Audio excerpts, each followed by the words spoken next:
आज हम पढ़ेंगे सर्वोच्च न्यायालय के बारे में, मतलब सुप्रीम कोर्ट। सर्वोच्च न्यायालय से संबंधित महत्वपूर्ण अनुच्छेद देख लेते हैं। संविधान के भाग 5 में आर्टिकल 124 से लेकर 147 तक सर्वोच्च न्यायालय से संबंधित प्रावधान दिए गए हैं। आर्टिकल 124 में सर्वोच्च न्यायालय की स्थापना एवं गठन संबंधित प्रावधान दिया गया है। आर्टिकल 126 में के अंतर्गत कार्यकारी मुख्य न्यायाधीश की नियुक्ति की जाती है। आर्टिकल 127 के अंतर्गत तदर्थ न्यायाधीशों की नियुक्ति की जाती है। आर्टिकल 128 के अंतर्गत सेवानिवृत्त न्यायाधीशों को भी सर्वोच्च न्यायालय की बैठकों में उपस्थित होने के लिए बुलाया जा सकता है। आर्टिकल 129 के अंतर्गत उच्चतम न्यायालय को अभिलेख न्यायालय घोषित करता है। आर्टिकल 130 उच्चतम न्यायालय का स्थान निर्धारण करने की मुख्य न्यायाधीश की शक्ति है। आर्टिकल 131 में उच्चतम न्यायालय के आरंभिक या मूल अधिकारिता का विवरण दिया गया है। आर्टिकल 136 में अपील के लिए उच्चतम न्यायालय की विशेष अनुमति का प्रावधान है। आर्टिकल 137 में उच्चतम न्यायालय को अपने निर्णय के पुनर्विचार करने की शक्ति के बारे में उल्लेख दिया गया है। आर्टिकल 141 के अनुसार उच्चतम न्यायालय द्वारा घोषित विधि सभी न्यायालयों पर बाध्यकारी होती है। आर्टिकल 143 के अनुसार राष्ट्रपति की उच्चतम न्यायालय से परामर्श करने की शक्ति का वर्णन है। आर्टिकल 145 के अंतर्गत उच्चतम न्यायालय को राष्ट्रपति के अनुमोदन से न्यायालय की कार्य पद्धति एवं प्रक्रिया को विनियमित करने के लिए नियम बनाने की शक्ति दी गई है। आर्टिकल 146 के अंतर्गत उच्चतम न्यायालय के अधिकारियों एवं सेवकों संबंधित प्रावधान दिए गए हैं। उच्चतम न्यायालय के अधिकार क्षेत्र को बढ़ाने के अधिकार किसके पास है? भारतीय संसद के पास है। भारत के उच्चतम न्यायालय की स्थापना कब हुई थी? 28 जनवरी 1950 को हुई थी। भारत के सर्वोच्च न्यायालय के कार्यवाहक मुख्य न्यायाधीश की नियुक्ति कौन करता है? राष्ट्रपति करता है। उच्चतम न्यायालय में मुख्य न्यायाधीश सहित कुल कितने न्यायाधीश हो सकते हैं? मैक्सिमम 34 हो सकते हैं, 34।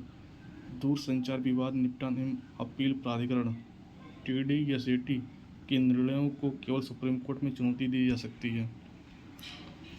उच्चतम न्यायालय के न्यायाधीशों के वेतन का निर्धारण किसके द्वारा किया जाता है? भारत की संसद द्वारा किया जाता है। उच्चतम न्यायालय के न्यायाधीशों की नियुक्ति किसके द्वारा की जाती है? राष्ट्रपति द्वारा की जाती है। उच्चतम न्यायालय के न्यायाधीशों की संख्या में वृद्धि करने की शक्ति किसे प्राप्त है? संसद को प्राप्त है। उच्चतम न्यायालय के न्यायाधीश किस प्रक्रिया के द्वारा हटाए जाते हैं? राष्ट्रपति के द्वारा संसद की अनुशंसा पर। सेवानिवृत्त रिटायरमेंट के पश्चात सर्वोच्चतम न्यायालय के न्यायाधीश किसी भी अन्य न्यायालय में वकालत नहीं कर सकते हैं। सामान्यतः उच्चतम न्यायालय सभी मामलों की सुनवाई नई दिल्ली में करता है, परंतु इसके अनुमोदन से वह किसी अन्य स्थान पर भी सुनवाई कर सकता है। भारत के राष्ट्रपति के अनुमोदन से वह किसी अन्य स्थान पर भी सुनवाई कर सकता है। सर्वोच्च न्यायालय के न्यायाधीशों की सेवानिवृत्त की आयु कितनी है? 65 वर्ष है। रिटायरमेंट की एज 65 वर्ष है। भारतीय संविधान का कौन सा अनुच्छेद संवैधानिक विवाद में सर्वोच्च न्यायालय के अपीलीय क्षेत्राधिकार से संबंधित है? आर्टिकल 134 का पहला। सर्वोच्च न्यायालय के संविधान के निर्वाचन से संबंधित मामलों की सुनवाई करने के लिए न्यायाधीशों की कुल संख्या कितनी होनी चाहिए? कम से कम 5 होनी चाहिए। सुप्रीम कोर्ट में न्यायाधीशों के वेतन भत्ते एवं पेंशन भारत की संचित निधि कॉन्सोलिडेटेड फंड ऑफ इंडिया पर भारित होते हैं। केंद्र एवं राज्यों के मध्य होने वाले विवादों का निर्णय करने की भारत के सर्वोच्चतम न्यायालय की शक्ति आती है। इसकी मूल अधिकारिता के अंतर्गत आती है। उच्चतम न्यायालय ने संविधान के मूल ढांचे का सिद्धांत किस वाद में प्रतिपादित किया था? केशवानंद भारतीय बनाम केरल राज्य 1973। केवल सर्वोच्च न्यायालय ने तदर्थ न्यायाधीशों की नियुक्ति का प्रावधान है। भारत का कौन सा अनुच्छेद उच्चतम न्यायालय को उसके द्वारा दिए गए निर्णय एवं आदेश के पुनरावलोकन हेतु अधिकृत किया गया है? आर्टिकल 137। भारत में संविधान की मूल संरचना बुनियादी ढांचा के सिद्धांत का क्या स्रोत है? न्यायिक समीक्षा। संविधान की व्याख्या करने का अंतिम अधिकार किसके पास है? सर्वोच्च न्यायालय के पास है। उच्च न्यायालय एवं उच्चतम न्यायालय की अधिकारिता के अंतर्गत कौन से मामले आते हैं? मूल अधिकारों का प्रवर्तन संबंधित मामले आते हैं। भारतीय संविधान का संरक्षक कौन होता है? सर्वोच्च न्यायालय होता है। न्यायाधीशों को प्राप्त मुक्तियाँ। आर्टिकल 121 उच्चतम न्यायालय तथा उच्च न्यायालय के न्यायाधीशों के आचरण के संबंध में संसद में चर्चा पर प्रतिबंध लगाता है एवं इसके अनुसार उच्चतम न्यायालय तथा उच्च न्यायालय के किसी न्यायाधीश द्वारा अपने कर्तव्य के निर्वहन में किए गए किसी आचरण के विषय में संसद में कोई चर्चा नहीं होगी, किंतु जब किंतु जज ऐसे न्यायाधीश को हटाने के प्रस्ताव पर संसद में विचार चल रहा हो तो उससे संबंध आचरण पर संसद में चर्चा की जाएगी। न्यायालय की अवमानना।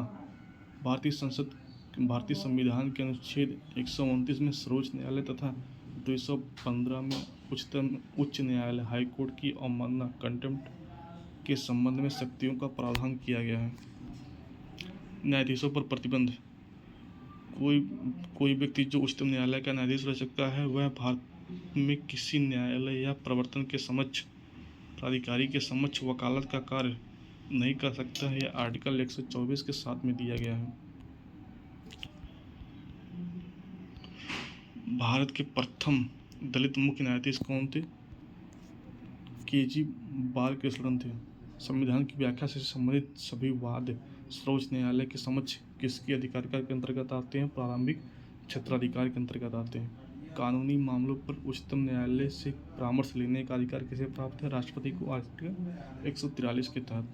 मूल अधिकार व्यक्ति को जैसा उसे सबसे अच्छा लगे उस तरह अपनी जिंदगी की रूपरेखा तैयार करने के लिए समक्ष बनाते हैं। यह धारणा गोरखनाथ बनाम स्टेट ऑफ पंजाब में उच्चतम न्यायालय के वक्तव्य में की थी। भारतीय संविधान के किस अनुच्छेद के अंतर्गत सर्वोच्च न्यायालय भारतीय नागरिकों के मौलिक अधिकारों की सुरक्षा करता है? आर्टिकल 32। सर्वोच्च न्यायालय के अपीली क्षेत्राधिकार 4 भागों में बांटा जाता है। पहला, संवैधानिक विषयों से जुड़ी अपीलें आर्टिकल 132 में दिया गया है। दूसरा, सिविल विषयों से जुड़ी अपीलें आर्टिकल 133 में दी गई है। तीसरा, आपराधिक विषयों से जुड़ी अपीलें आर्टिकल 134 में। चौथा, विशेष अनुमति से की गई अपीलें आर्टिकल 136 में दी गई है। सर्वोच्च न्यायालय के न्यायाधीश नियुक्त होने के लिए किसी व्यक्ति को कम से कम कितने वर्ष तक उच्च न्यायालय में वकालत करनी चाहिए? 10 वर्ष। न्यायिक पुनरावलोकन जुडिशियल रिव्यू का अर्थ यह है कि सर्वोच्च न्यायालय राज्य के ऐसे कानून जो संविधान के विपरीत हो उसे असंवैधानिक घोषित कर सकता है। भारत के न्यायालयों में से किसे अभिलेख न्यायालय माना गया है? उच्च न्यायालय एवं उच्चतम न्यायालय को, हाईकोर्ट और सुप्रीम कोर्ट को। लोकहितवाद PIL की संकल्पना का उद्गम किस देश से हुआ है? USA से हुआ है। भारत का सर्वोच्च न्यायालय एक अभिलेख न्यायालय है। इसके सभी निर्णयों का साक्ष्यात्मक मूल्य होता है और इस पर किसी न्यायालय में प्रश्न चिन्ह नहीं लगाया जा सकता। मूल अधिकारों के उल्लंघन के विरुद्ध उच्चतम न्यायालय में आर्टिकल 32 के अनुसार तथा उच्च न्यायालय हाईकोर्ट में आर्टिकल 226 के तहत रिट जारी की जाती है।